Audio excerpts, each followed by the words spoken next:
Sarah Lynch of Independent Television News. Picasso, Matisse, Chagall, the roll call of grandmasters behind artworks allegedly looted by the Nazis. They were found more than 2 years ago, but were kept secret, and we still can't see them. Some experts say it's only the tip of the iceberg. We're talking about artworks that you can buy without any history of ownership. You can sell them without any history of ownership. People are prepared to buy things, and if they are problematic, they can get sold privately. The grand trove was found in this flat in Munich, surrounded by clutter. And it was all by chance. Tax officials came here to speak to Cornelius Gurlitt, the reclusive son of art dealer Hildebrandt Gurlitt. He'd been in charge of collecting so-called degenerate modern art in the run-up to the Second World War, seized from Jews or removed from galleries. It appeared he left some of them to his son. Here at the Ben-Uri Gallery in London, there are examples of the type of pieces Hitler so loathed.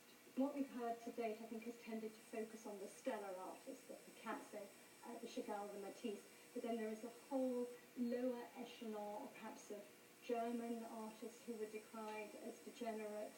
For example, here we have Hans Feibusch. He was an extremely successful painter. This represents a whole tranche of modernism that the Nazis declared was anti-German, was anti-patriotic. So you were cutting out a whole swathe of wonderful progressive art. Hitler filled civic buildings with lessons of what not to like. He seized thousands of those works that didn't conform to his romantic vision of Germany. Many remain hidden or harboured in homes and institutions. It's claimed The Lion Tamer by painter Max Beckmann is one of the paintings Gurlitt has already sold. There will no doubt now be a rush of claims on the collection, but the picture is lacking a lot of detail, and galleries and museums across the world are busy trying to join up the dots. Unlike more contemporary art, many pieces from the 1930s and 40s are not registered, and for families fighting to reclaim the products of a lost generation is a struggle, despite the deeply dubious ways they were acquired.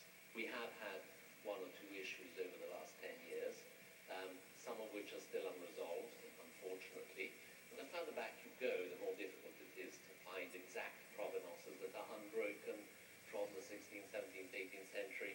I mean, often you will have provenances, but with gaps in between. And in the past, that would have been considered perfectly okay.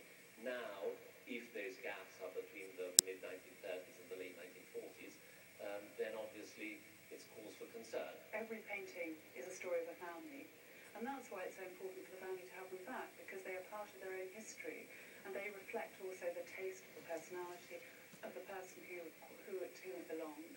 And often they were ripped away in terrible circumstances, those lives were destroyed or utterly transformed. And so to have them back is a link with that past that was taken away. And who knows what other unwritten histories still remain unseen behind closed doors.